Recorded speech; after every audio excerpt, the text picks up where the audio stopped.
and welcome to the latest GS Counselor Conversation. Today we're going to be talking about career counseling for the not career ready. This is a research-based presentation about those students who lack career readiness.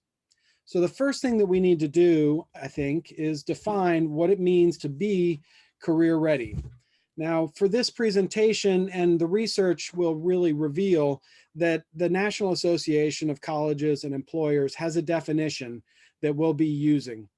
Now, this definition is a broad definition defining what makes a person ready to tackle the job market and be successful. So think about this from the college and employer's perspective. And we're going to be coming at it from a career counselor perspective, which is a little different, but I wanted this broader definition out there because this is what everyone is targeting. So they define 6 competencies out there: critical thinking and problem solving, oral and written communications, teamwork and collaboration, digital technology, leadership, professionalism and work ethic. And then this is the area that we're going to be concentrating on: career management. And then there is global and intercultural fluency. So these are the 8 things that colleges and employers think you need to have to be successful in the job market. Now, we're going to be concentrating for the purposes of this presentation on the career management, which is their ability to think about who they are, just make decisions in careers, put together a plan, and execute that plan is basically what we're talking about. So the next thing we're going to do is we're going to look at the framework that has been devised by Gati and a team called the Career Decision-Making Difficulties Framework. So these are the things that a student needs to be able to do, or a client needs to be able to do, to move forward on the career front. And there are 3 clusters. First, there's lack of career readiness, which is a lack of motivation, a lack of decision-making capability, and then dysfunctional beliefs. So that's the first cluster. The second cluster is a lack of information about the process, about self, about careers, and about ways to obtain information about careers and self. And then the third cluster is inconsistent information. This is unreliable information or conflicting information, either internally or externally. So again, this is the framework researchers use to think about the pitfalls in making career decisions about how to move forward.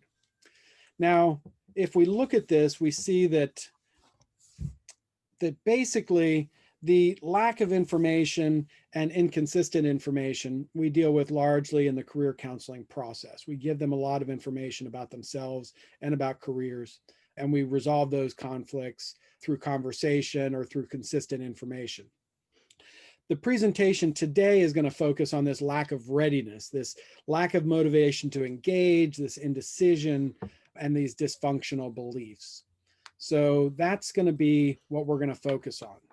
Now, one of the things I want to get out of the way right away is the question: if you have a student who lacks career readiness, should you be engaging them in career counseling? And the answer is unequivocally yes. That decisions need to be made. They need to be getting an education. They need to be having experiences. They need to be exposed, and they need a general direction. And better to make these decisions with imperfect or incomplete information than with no information at all. And by going through the counseling process, you're actually helping them become more ready. So this is important regardless of where they are in the process, because they've got to be making decisions about these things, and you have to be helping them get those experiences. And even if the focus and direction isn't perfectly right, it's still going to give them a direction. And if they try that direction and they find out it's not the right direction, that's still good information for them to have, because that allows them to shift their focus in another direction based on information. Rather than leaving them rudderless without a focus, at least you're getting them to focus and get further down the path. Whether it's the right one or the wrong one, it's still information that they're going to have. Anyone else have any thoughts on, yes, Annette, please. I also always think that, no decision is a decision, that even when you're not doing something, you're doing nothing, which is a zero, which is why mathematically they gave out the number zero, because it counts for some space, right? An empty space, but nonetheless a space. So, and I think when kids are indecisive or humans are indecisive, that indecisive no decision is beginning to make decisions for them. Exactly. Yep. Question. Yes. We start all of my lessons with the motto, turn leisure time into productivity. I address that immediately because they could relate to it. I ask them, what do you do on the internet? And they give me these hours of games, hours of playing around, speaking to people, doing this. You take those hours, you turn them into productivity, you make money. They understand that. Yep. Yep. Nope. Yeah. And what you're doing, Frank, is giving them a focus, and you're having them, and like you say, Annette, that zero occupies a space and it doesn't allow them to be productive. So this is what we want them to do. Okay. So for this presentation, what we're going to look at is the different assessments. There are some assessments out there. And the reason I'm going to show you these assessments is I want you to see what research is looking for. And I'm not necessarily advocating for these assessments, but I want you to see what research says is important. And then we're going to discuss what you do about that lack of career readiness. So what are we looking for? And then what do we do about it? So the career assessments that we're going to look at 4 of them. And the first one is the Career Decision-Making Difficulties Questionnaire. It's free.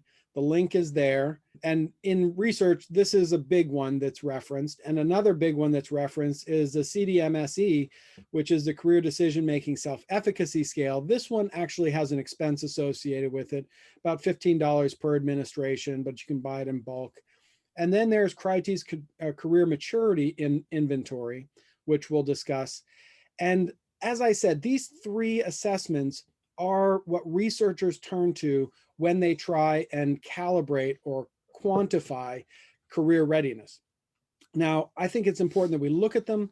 I'm not advocating for their use, but I think it's really important to see how they're constructed, see what they do. And then we're going to look at how the Greenwood system, because we don't use these 3 assessments, but we get all of this information and more. I want you to see by comparison what you're doing through the Greenwood system and what these other things have to offer. So the first one, the Career Decision-Making Difficulties Questionnaire, notice that it has CDD, which is Career Decision-Making Difficulties, in the name itself. If you look at the subscores of the CDDQ, you'll see lack of motivation, general indecisiveness, and so on. And that should look very familiar to you, right? Because I just told you this is the framework. So in fact, what they did was they created a 34-question questionnaire that tried to suss out their lack of motivation, their indecision, and so forth, and get to these 10 different subscores. And what happens when you take this questionnaire and you get a high score in something like internal conflict, what it does is it tells you what that means. A high score in this area indicates a state of internal confusion. And they give the example of getting accepted to college, but your partner is in a different city. So you've got a conflict there. Or there's something that you don't like about the job, such as, and they use the example of the long training necessary to become a physician. You want to be a physician, but boy, there's this real thing that you don't want to do. So they first identify it and they say, you know what, a high score, you have a high score in this, so this could be a problem. And then they give a paragraph explanation about what to do. And in this case, they're recommending that you talk to other people, that you get their opinions, and potentially talk to a career counselor. So that's how the CDDQ does it in their 34 questions. And then they give you a printout that basically tells you, what you might think about doing. And that is based on the Career Decision-Making Difficulties framework. The next one we're going to look at is the Career Decision-Making Self-Efficacy Scale. Now there's 2 versions. There's a 25 and a 50 question, a long or a short one. And you can see from sample questions that we have things like, how much confidence do you have to talk about the skills you've developed in another job, or pick a major, or set goals for yourself. Again, they're trying to determine certain things about you.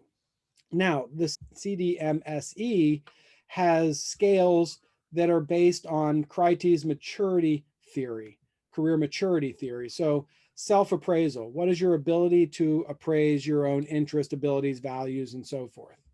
What is your ability to gather information about different careers? How are you at being able to set goals? How are you at planning? And then are you able to overcome obstacles? Now, these are the 5 scales directly lifted from Crites' career maturity theory. And if you look at these, they should also look familiar. As a Greenwood System trained counselor, this is the Greenwood System process, which was based on Crites' maturity theory. That first there has to be self-appraisal, self-exploration. There has to be the gathering of information, career exploration, goal setting, plans to move forward and overcoming obstacles. That's the action plan development. So Crites also has his own maturity index, which is a 24 question inventory that he designed with Savickas, who is also the life design guy who really has his hand in everything. Savickas' name is all over all research in career counseling. And the Crites maturity index has 4 areas of inquiry. First, how concerned are they about the job, prospect of getting a job? Do they think about it? Do they postpone that decision? Do they seem at all worried about it? Or are they sick about it? What is their level of concern? What is their level of curiosity? How much time are they spending out going and finding information? What are they doing to learn more about themselves and the careers and internship possibilities and so forth?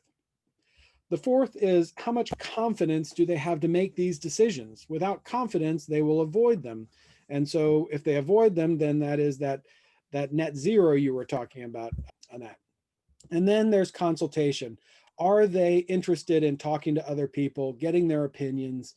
Are they reaching out to help with these decisions? So those are the 3 different assessments that are out there. And as you know, as a Greenwood System counselor, we don't use those. We don't advocate for their use. And that is because we get to this information through a number of things. So as you well know, we use the structured interview, which is a narrative discussion where you're asking about their strengths. If they had a magic wand that can change anything about themselves, what would they change, if anything? What are they most proud of? How do they handle academic pressure? Are they a reader? Are they optimistic? What do they want out of college? What jobs have they considered in the past? And what other jobs have other people considered for them in their past? If they had 3 wishes, what would they be? What is their definition of success? Who are the other members of their family and what are they doing? So through that structured interview, you're really challenging them to answer a lot of questions about themselves and about their wishes and hopes and desires. Then we've got the lifestyle questionnaire, which is about their personality. Do they want to live in the city, suburbs, or country? Will they marry? How much money will they make? What kind of car will they drive? And if they think those wishes and desired lifestyles are realistic. We have the preferred work environment, which asks them if they would go to work in a big building or a small building, what they would wear, how formal the atmosphere, what is the pace of the workday. We look at their high school and college resumes. What are their previous experiences? What have they continued to do? What have they tried in the past and stopped doing? We look at their college preferences. And for that, we use the Big Future and College Board categories of size of school and programs offered and Greek life and all those other things in the College Board. Then we also look at their Holland Code, which are their career interests. We look at their grit, which is their ability to maintain interest and perseverance of effort and their ambition. We look at their personality through the Myers-Briggs. We look at their work profile summary, their academic preferences, their risk tolerance, work orientation and affiliation, learning style, and preference for structured versus unstructured. We look at their values and really have them clarify and identify their values and priority rank order them. We have them look at what motivates themselves. And then ultimately we have them come up with a purpose and passion synthesis statement, which is a mission.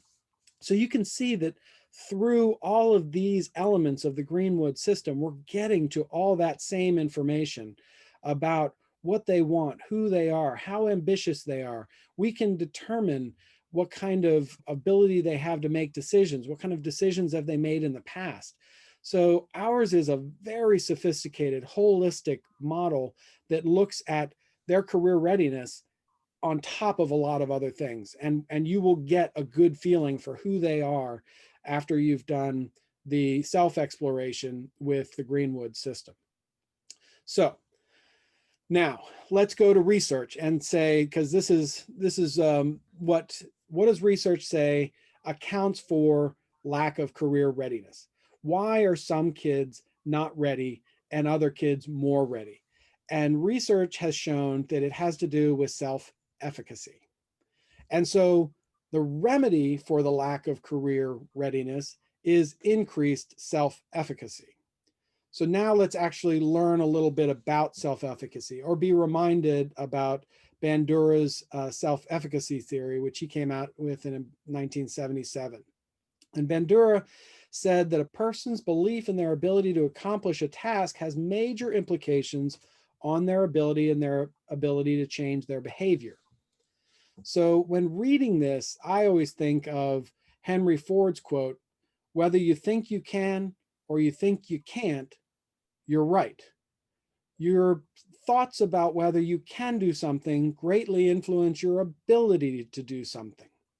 So this is where research says those that aren't ready have low self-efficacy, low perceived self-efficacy. So at the center of Bandura's model is your thoughts on your abilities. And then those thoughts impact your behavior. So it affects your behavior whether to choose to try and do something, whether you approach it or avoid it. Your thoughts about your ability to accomplish a task directly impact your performance on that task and your ability to continue to try and do that task. So your thoughts about your self-efficacy affect your behavior. Now, on the input side, your self-efficacy is informed by your past performances, what he calls performance accomplishments. So have you done this in the past, and were you successful or not successful, will inform your decisions about whether you think you can do it again or you think you can't. Vicariously learning. He's very much a social learning theorist. That's his other big contribution. And he believes that people learn by observing. And so have you seen anyone else do this? Have you talked to anyone else who's done it? Have you read a story or seen a movie about anyone who has done what you want to do? Vicariously learning. Then there's the emotional arousal, that physical features of your body, specifically anxiety. Is your anxiety so crippling that you are not able to do something? What is your physical reaction to the thoughts about doing a certain task? And then lastly, there's the verbal persuasion. Again, this is the social learning. People listen to people around them. And so whether someone's telling you you can or can't is another way in which your self-efficacy is informed. So that's Bandura's model of perceived self-efficacy. Now let's take a look at this in terms of career counseling for those who have low self-efficacy. So these are the ones that are not career ready. So if they are not career ready and have low self-perceived efficacy, then they are likely to avoid school or additional training. They are likely to avoid challenges and risks and conversations about themselves and conversations about their future. They're going to avoid making decisions. They're going to avoid basically moving forward because they don't think that they can. And so that avoidance is something that's going to hold them back. On the performance aspect, they're not going to do well. They're not going to do well in school. They're not going to be able to accomplish goals. They're not going to do well socially or emotionally. And they're going to have low motivation and low expectations of themselves and basically low self-esteem. And so their performance is impacted by all of those things. And then on the persistence, they're going to give up easily. They're not going to follow through basically they're going to lack grit. So these are all the behaviors that we want to change. And so through Bandura's model, we can think about how that's informed, right? What are the inputs? Let's change the inputs. Let's think about those. So we look at performance accomplishments. So what do we want to do there? We want to give them opportunities to be successful. We want to scaffold their experience to ensure their success. This is right out of exposure therapy and successive approximations. We want to give them internships and volunteer opportunities and entry-level employments, and we want to support them to make sure that they're successful there. We want them to take courses and training and support them. And, MOOCs, massive online open courses, are a real low threshold way of helping kids gain some opportunities to take some classes and picture themselves in it. We want to help them with executive function. We want them to succeed at everyday life. There's a great 6-minute motivational commencement address by U.S. Admiral William McRaven, who says, if you want to change the world, start by making your bed. And he says, the first thing you do in the morning, if you make your bed, it's a task completed. A task completed sets you up for another task, and then your tasks roll on. So that executive functioning is very important, and they need to feel successful at being good at life. Another one of my favorites is the Lisa Kudrow commencement speech, where she talks about getting fired from Frasier. She had landed a job on Frasier and everyone knew it was going to be a success, and how a bunch of things went wrong. She didn't get that week. She also didn't get the Saturday Night Live, and a bunch of things went wrong. And then she finally got Friends, right? And became a success and became a household name. But because of those failures, they prompted her to she actually went to a party that week. She got fired from Frasier. And because she didn't care and because she had nothing else to lose, she went up to a guy that was, very, very much out of her game, or so she thought, and flirted with him. And 15 years later, that's her husband, and they have a 12-year-old son. So, sometimes when you got nothing left to lose, like Janis Joplin says, you got a lot of freedom. Yeah. Yep. So I've referred that video to a lot of young people there. Even though that's a video of my youth, she's an actress from there. They're all watching Friends on Netflix or something now too. They're all rewatching it. So I guess that would be vicarious learning. Yes, absolutely. And basically we want to build their self-confidence. And I think that you also, Annette, build their self-confidence by showing them other people who may be in a situation that they're not successful, but that they can be, and that opens them up for opportunities to be successful. So, but you're right, that is the vicarious learning, having them meet and learn about people who inspire them. And that's a very inspirational story. We use the informational interviews. We want them to go out and talk to people who do the job so they can learn firsthand and they can see other people who have done it. We want to build an action plan, which is basically a template for how other people have done it in the past. So here is the path for them to follow. We want to expose them to TED Talks and movies and TV shows and commencement speeches on YouTube. And there's just so many of them. We want to help them find their heroes. Heroes give them a template for how they will be in the future. And then they can follow their path of their heroes. On the emotional side, we want to reduce their anxiety. We want to, teach them mindfulness and CBD and DBT and, other anxiety reducing therapies. We want them to get control of their body so it doesn't prohibit them from being successful. And that we know comes through mindfulness and other anxiety reducing therapies. On the verbal persuasion side, we want to be their cheerleader. We want to cheer them on. We want to express belief in them, and we want to encourage others in their orbit to be outwardly supportive. We want to build that community around them that's cheering them on and wishing them the best, because that will have a huge impact. We know from Bandura's model of perceived self-efficacy. So these are the inputs that change that thought of their perception of their ability to achieve, which we know has a direct impact on their actual ability to do that.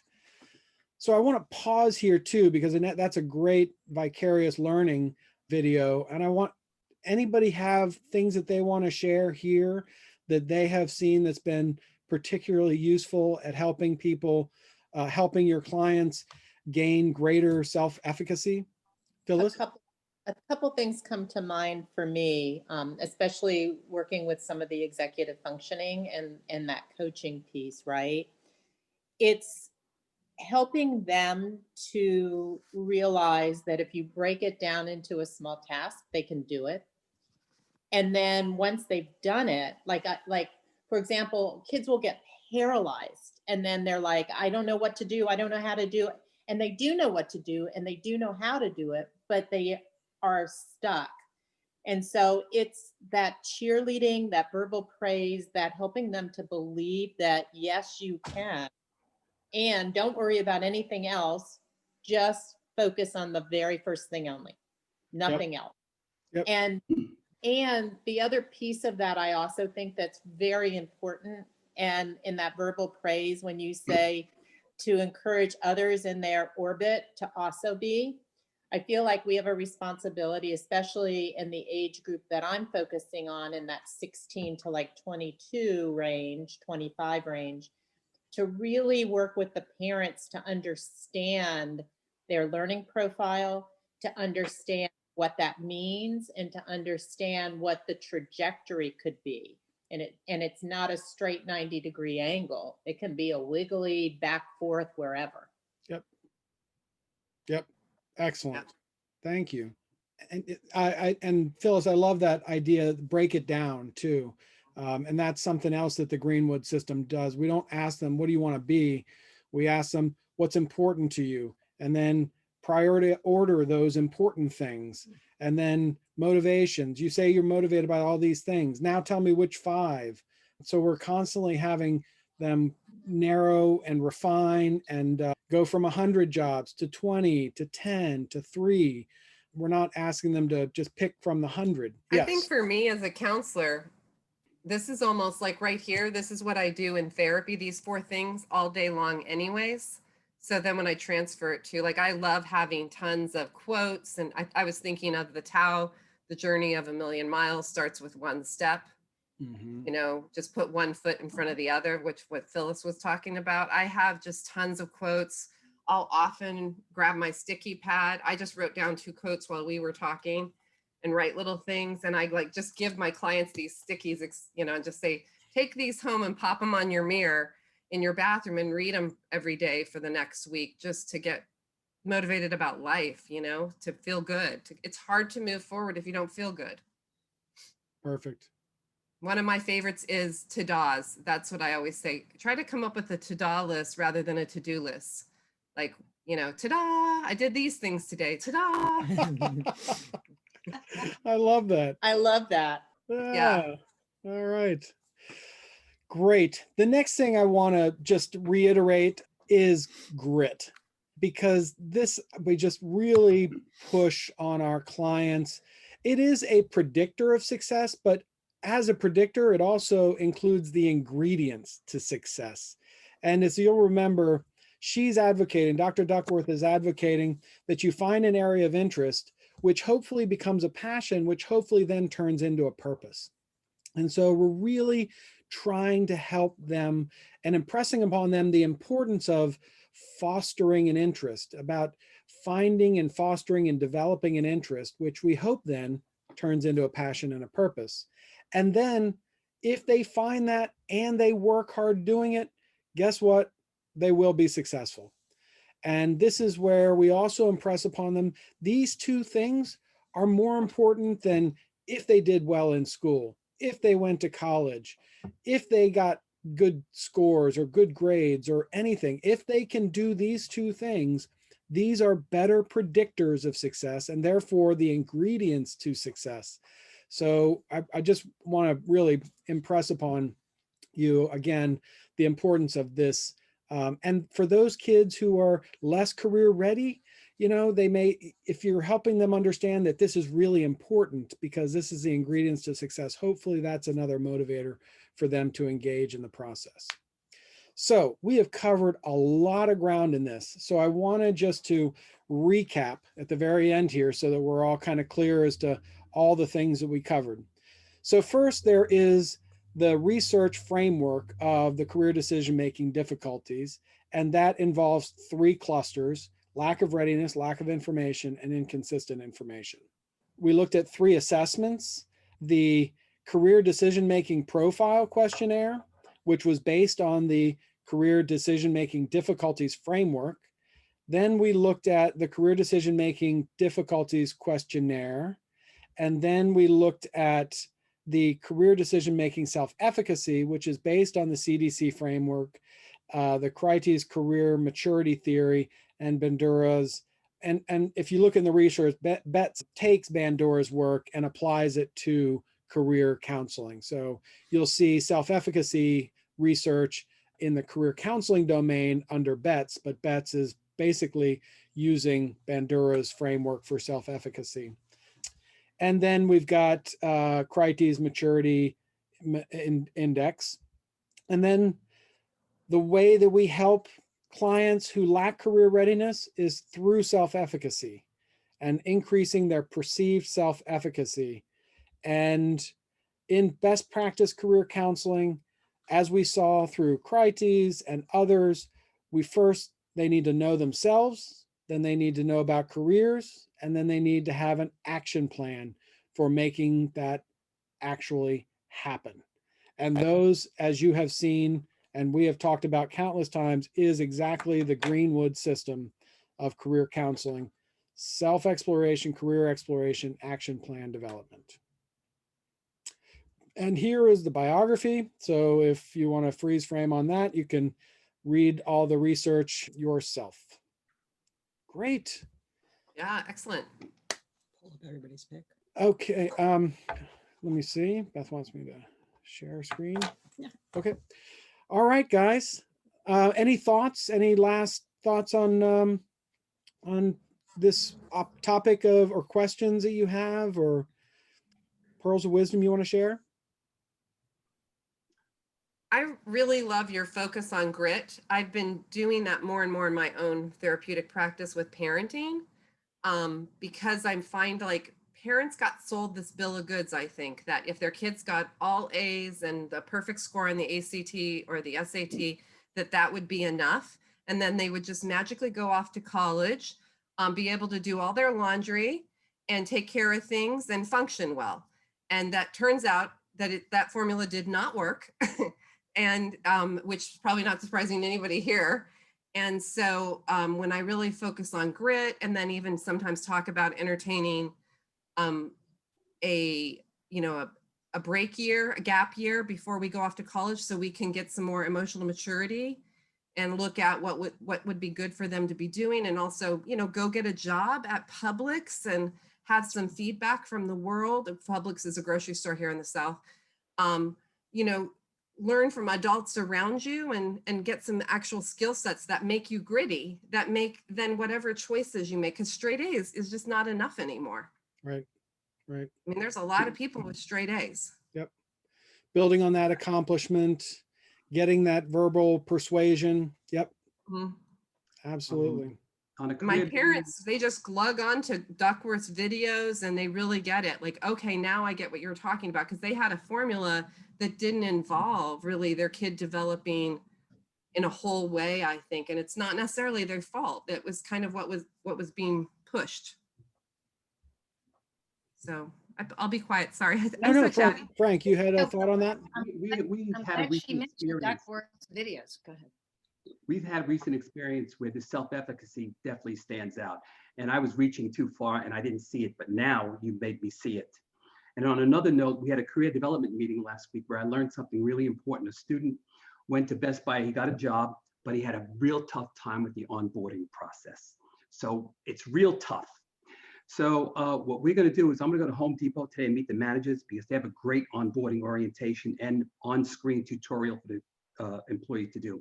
and see if they would be willing to let us students experience it, not hire anyone, we're not going to go there, but just experience the onboarding process in their orientation meetings they have once a month, and on their online doing a fake, so that they could see and get familiar with actually doing it, because there's so much fear during the onboarding process. There's no way for them to experience it unless they experience it. We know we are our experiences. So. Wow, I absolutely love that idea. That's such a good idea, because it is so hard for them to like figure out how to do that. And a lot of them, if they're just starting out, they don't have access to like their own internet or something like that. And so having to like go somewhere and do that. And a lot of them, they don't feel comfortable asking. They don't want to ask for help. And so teaching them and having them be able to role play and go through that, that is such a wonderful idea. I'm probably going to steal that from you, because that's so good. I love that idea. Yeah, I think that's that successive approximation, you know, giving them little experiences that help them, you know, have experienced it once. Please let me know if you're the person who did it. I think that it was another person, but this person takes their students to job fairs, and the first step is not to go in and hand out resumes and to talk to people. It's to observe. They go to these job fairs and they write a report and they observe other people doing it, and they come back, so that they're not having that anxiety of having to go do it, but they're just watching other people do it first. And then the next step is to go and do it. Frank, is that you? No, it's not me, but I'm Okay. doing that in a different way. Actually, I got it from the career development people. I stole it from somebody last week. So all my students, in about 15 of them, are all going out this week. They have an assignment. They have what is called a worksheet. And on the worksheet, it shows everything: the lighting, the environment, how close people are. Do you work together? Do you work separately? What kind of environment? Everything you could name is on this worksheet. And they've got to check it off and fill in yes and no, whether they're a good fit in this area or not. And they're all going to come back and they're going to report. They're going to Macy's, the iPhone store, Target, Walgreens, CVS, everywhere. And we're going to get a whole idea of the kind of atmospheres, environments our students might work in part-time, and see if it works for them. I love that. Yeah, it's great. Any way you could share that worksheet? That's just what I was gonna say. Yeah, I'm going to send it to Greenwood, and then you can send it to everybody. How's that? You got Yeah. It's on the internet, and there's probably better ones, but this is the one I got. This is the one I got. Thank you. Great. There is one thing I want to say, that there's a relationship between what we're doing and the business owner, and I don't want us to ever lose sight of that. The people that we ask to hire our students or intern our students or let them volunteer have a certain responsibility to their organization and company to protect it. Okay, just to give an example, I had a student who did a volunteering situation at a bakery, and I didn't find this out till after it was over. He dropped a tray of very expensive chocolate they made, very fancy bakery. We're talking hundreds and hundreds of dollars. So in other words, the people we engage with to do business with us in terms of hiring our students or internships, we have to also be cognizant of the liability issues that exist. Sure. Yep. Yep. Good. Okay, guys. Well, thank you so much for this. This has been absolutely wonderful. I love the sharing. If you have thoughts for other presentation topics, please send them my way. Tyler, thanks again for this one. And I look forward to the next time we get together and learn about the research and talk about the actual practice of career counseling together. Okay? Thank you so much. Really helpful. Thank you. Pleasure.